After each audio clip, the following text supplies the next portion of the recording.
100 शब्द प्रति मिनट शुरू। बढ़ती आर्थिक चुनौतियों के बीच जब व्यापारिक गतिविधियों को गति देना चुनौती बना हुआ है, भारत ने अपनी नई विदेश व्यापार नीति जारी कर दी है। इसमें अगले 7 सालों में निर्यात को 2000 अरब डॉलर तक पहुंचाने का लक्ष्य तय किया गया है। इसे संतुलित बनाए रखने के लिए यह भी रेखांकित किया गया है कि वस्तुओं के निर्यात पर अधिक जोर होना चाहिए। ऐसा न हो कि केवल सेवाओं के निर्यात को प्रश्रय मिले।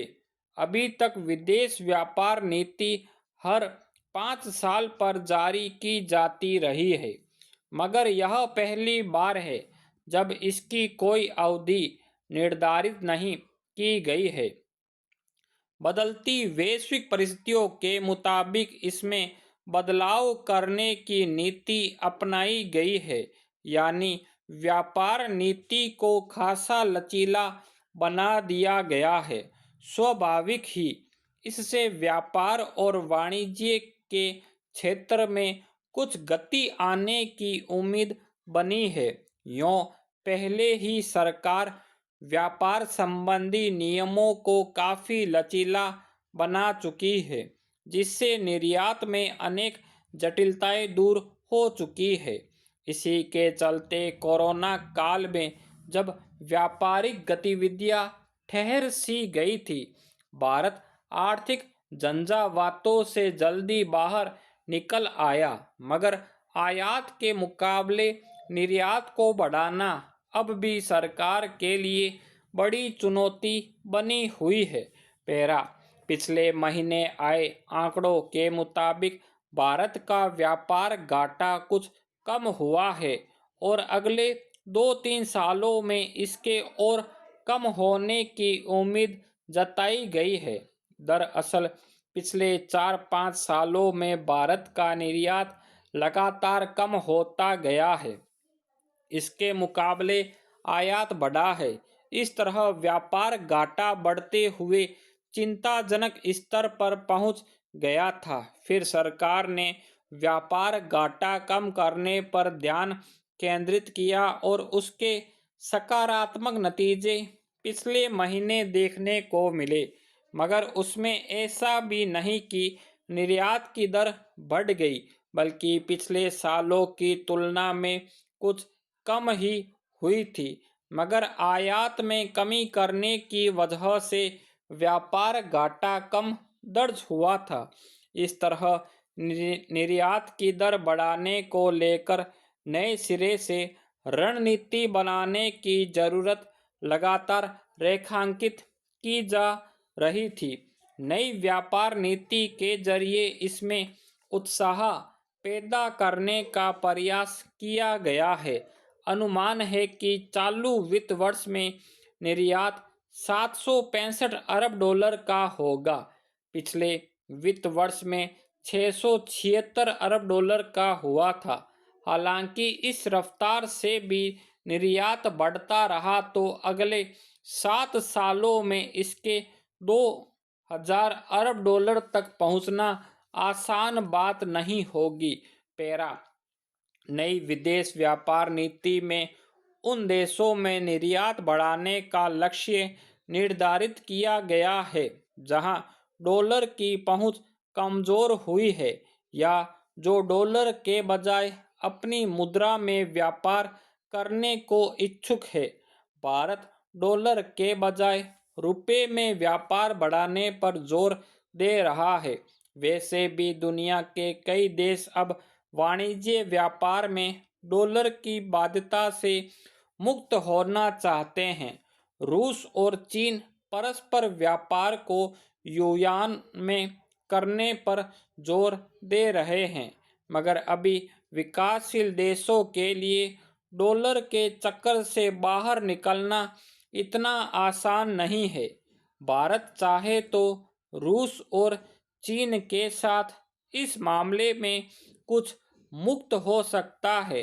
बाकी देशों में वह किस तरह अपना तंत्र बनाता है देखने की बात होगी, मगर असल चुनौती है कि कैसे दुनिया के बाजार में भारतीय उत्पाद के लिए जगह तलाशी और बढ़ाई जाए। इसके लिए दूतावासों को और सक्रिय करने की बात है। पैरा, इससे बड़ी विडंबना और क्या होगी कि किसी धार्मिक आयोजन या सामूहिक रूप से मनाए जाने वाले उत्सव में लोग अपनी आस्था को अभिव्यक्त करने या शामिल होने जाते हैं और वहाँ महज व्यवस्थागत लापरवाही की वजह से कईयों की जान चली जाती है। मध्य प्रदेश के इंदौर में पिछले हफ्ते एक मंदिर में रामनवमी के दिन एक पुरानी बावड़ी की छत धंसने से कई लोग उसमें गिर गए और उनमें से 36 की जान चली गई।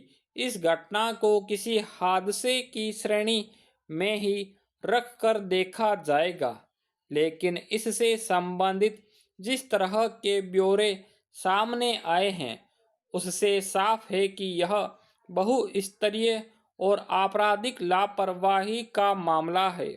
इसके मुताबिक मंदिर के प्रबंधन से जुड़े लोगों और समूहों की ओर से जानबूझकर जिस तरह के अवैध निर्माण किए गए और उसके जोखिम की आशंका होने के बावजूद प्रशासन जिस तरह सिर्फ मौखिक हिदायत की औपचारिकता तक सिमटा रहा, वह हादसे के लिए जिम्मेदार कारकों को समझने के लिए काफी है।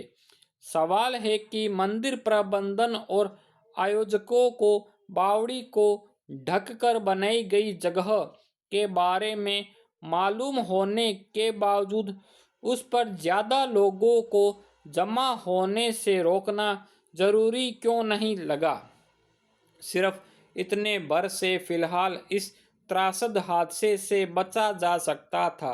पैरा, गौरतलब है कि जिस मंदिर में यह घटना हुई उसके विस्तार के क्रम में वहां स्थित बावड़ी को सुरक्षित तरीके से ढकने या भरने के बजाय उसके ऊपर सिर्फ टाइल्स लगवा दी गई, जबकि उसके नीचे करीब 60 फुट जमीन खोखली थी और उस पर रोज लोग दर्शन के लिए खड़े होते थे।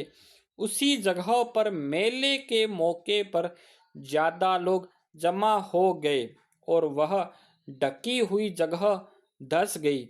इसमें जो लोग गिरे होंगे उनमें से कुछ बचना ही अपने आप में आश्चर्य की बात है, लेकिन इस हादसे में जिन 36 लोगों की मौत हो गई वे निश्चित रूप से मंदिर प्रबंधन और वहां उत्सव का आयोजन करने वालों की लापरवाही और शासकीय उदासीनता के शिकार हुए। यह समझना मुश्किल है कि नगर निगम की ओर से बावड़ी को ढकने के तरीके को अवैध मानने के बावजूद संबंधित निकायों को कोई ठोस कार्यवाही करना जरूरी क्यों नहीं लगा। यह भी कहा जा रहा है कि वक्त पर कार्यवाही नहीं हो पाने के पीछे एक स्थानीय नेता और राजनीतिक दबाव भी कारण था। अगर इस तरह के आरोप सही है तो यह शासकीय स्तर पर बरती गई गंभीर कोताही का एक और बड़ा उदाहरण है, जिसके नतीजे में इतने लोगों को जान गंवानी पड़ी। ऐसी शिकायतें आम है कि किसी पर्व त्योहार के मौके पर अपेक्षा से ज्यादा भीड़ के जमा होने की संभावना के बावजूद आयोजक इसका इंतजाम नहीं करते हैं कि वहां पहुंचे लोग समारोह में सुविधाजनक तरीके से शामिल हो और सुरक्षित लौट जाए। स्टॉप।